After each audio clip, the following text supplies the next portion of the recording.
All right. So, the People's Party. Those of you that are not new here will know my opinion on the People's Party. Those of you that may be watching this for the first time may not know my opinion on the People's Party. So, let me introduce myself real quick, and you can read this tweet yourself before I get into it. I am a leftist. I am an anti-fascist, right? I am a communist. I am an anarchist. Those are my political ideologies. First and foremost, my first guiding principle is I'm anti-capitalist, right? Anti-capitalism and leftism, in my opinion, are synonymous. I do not think you can be a leftist without being an anti-capitalist. I do not think you can be a leftist without being a socialist. I do not think you can be a leftist without being a communist, anarchist, etc. Okay? That's my opinion. Now, if you Google all of these words, you will get very similar definitions, very similar end goals, just slightly different routes of getting there. That's really the main difference. But we all agree that capitalism is evil and the root of all evil, right? So over the last couple of months, the People's Party has gained a new influx of attention. And I was first very suspect of the People's Party when they did their podcast in July or August, I think, and they called it the People's Party Convention. And it was basically just a bunch of popular podcasters that were mostly liberals, just talking about how Democrats are mean to them and won't let them on their show. And to me, I found it to be rather insufferable. And now they had good speakers on there, like Cornel West, of course, whom I love, Nina Turner, whom I love. Right now, it's important to note that the People's Party has been attacking Nina Turner, has been trying to sink her congressional campaign for the last 2 months, right? So Nina Turner was on the People's Party Convention, or, it was just a podcast. But she was on the People's Party Convention, gave her platform and her leverage to that to give a more positive worldview for people to understand. And then a couple months later, she runs for Congress, and the People's Party attacks the shit out of her. So these people are two-faced narcissists. Okay, you need to understand that. So here's interesting tweets here, and thank you to Jeff Campbell for tweeting this out.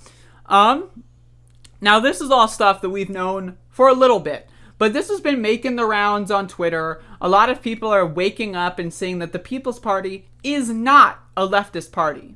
Now, what I've been saying, right, for the last 2 months for Force the Vote, right, for Fraud Squad, these are all conspiracy theory networks. That's what they are. This is similar to QAnon. This is similar to, 9/11 trutherism. This is similar to all that kind of conspiracy shit, okay? These are conspiracy theories that are not based on evidence. They're not based on science.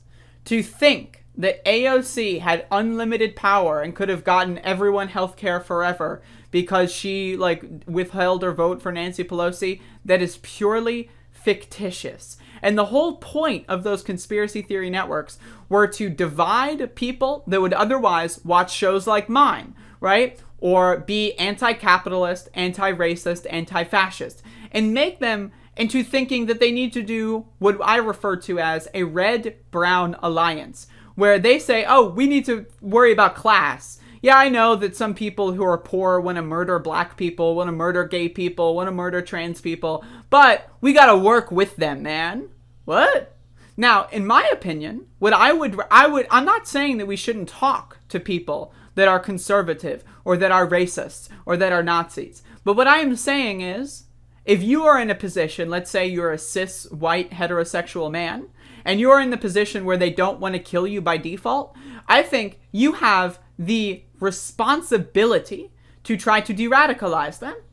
That's what I think. Now, instead of just teaming up with them and saying, we can agree on this and we'll work together, you should try to de-radicalize them from their hatred of minorities and from their desire for things like civil war, for their desire for things like a race war, right? You need to de-radicalize them.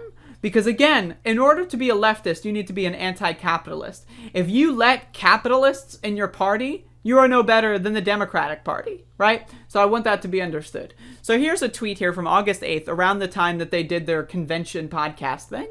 Hey, MPP's goal is a little different from the Greens. We say we want to be a major new party, not just a leftist party. Greens have a good platform, but I'm not sure it can appeal to red state voters.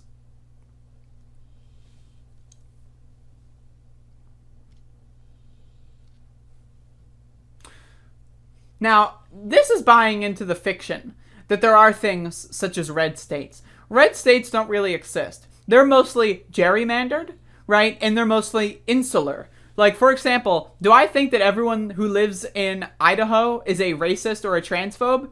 No. Do I think a lot of them are?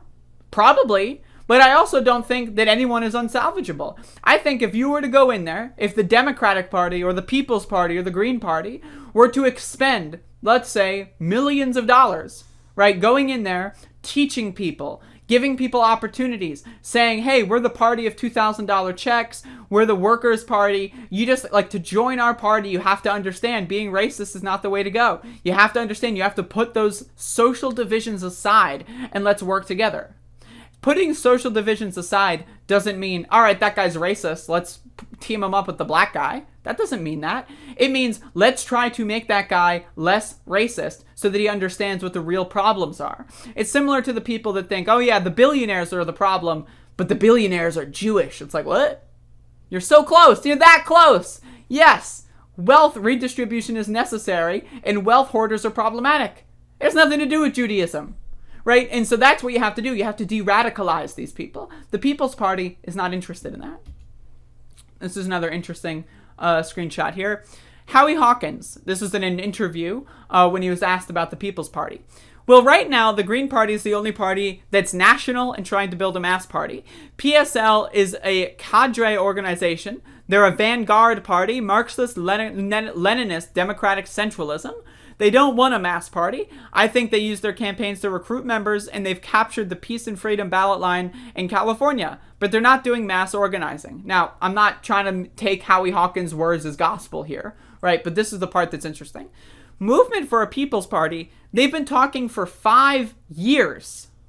They had their online convention this summer. Again, it was a podcast. We talked with Nick Brana in the spring. He was not interested in working with us. When he was asked why we weren't included in the convention, he said we're too socialistic. So, now, a lot of people have been leveraging Force the Vote, the People's Party, Fraud Squad, saying AOC is evil because she didn't give us Medicare for all with her fairy dust. They've been leveraging that ideology and that conspiracy theory network to try to funnel in revenue to the People's Party. There's a People's Party Slack channel, right, where you have people say, I just demanded a refund from Nina Turner and I'm going to put all my money into Jimmy Dore's super chats, or I'm going to put all my money into fundraising the People's Party. This is an elaborate and divisive fundraising scheme. This is a top-down organization. Nick Brana is the god emperor of the People's Party, right? He bans people from the People's Party at his whim if they have personal disagreements, not on policy. Max, what the fuck? What are you doing? Can you believe it? So Nick Brana does not ban people from the People's Party, let's say, for being racist. He does not ban people from the People's Party, let's say, for being poor organizers. But he bans people from the People's Party if they disagree on what pizza topping is the best. The guy's kind of a freak. He's a control freak when I say that. And he's a narcissist. And he is teaming up with people like Jimmy Dore and Richard Medhurst and Ryan Knight and Brianna Joy Gray and all of these other people, right? Because he knows he can leverage their platform to elevate himself and his party, which, by the way, has existed for 5 motherfucking years, right? And just now turned into a party in California, like literally a couple days ago. They just now registered as a party. So they've been talking and talking and talking and talking for 5, going on 6 fucking years. And they just now registered as a party. You'd think, oh, they started, right, when Bernie Sanders dropped out of the primary, and then they started to do... Okay, well, let's say, all right, you have 4 years until 2020. Let's go. And then 2020 rolls around, and then they just don't do anything. And then Bernie drops out again, and they try to leverage that again. Now they're finally registering as a party, right? They're no longer, I guess, a movement for a people's party. Now they're trying to be an actual people's party, right? But the whole thing here is that this is just ludicrous. If you're falling for this, I want to help you. Now, if you don't like the Democrats, I don't like the Democrats, right?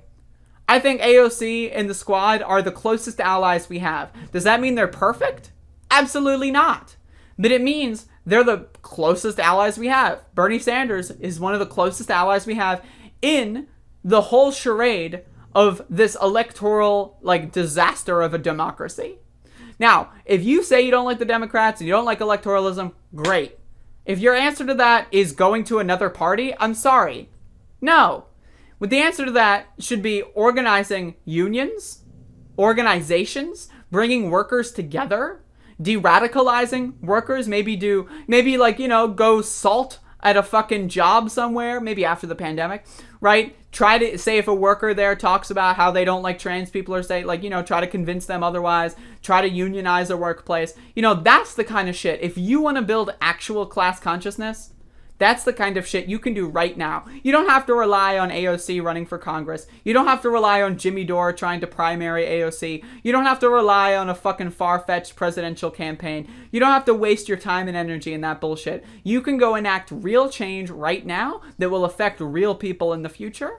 And the People's Party is an energy sink. It's a time suck. And if you're falling for this shit still, then I'm sorry for you. And I hope you're not in too deep. That's what I have to say about that. Fucking People's Party, dude. Max, you're a barky doggy.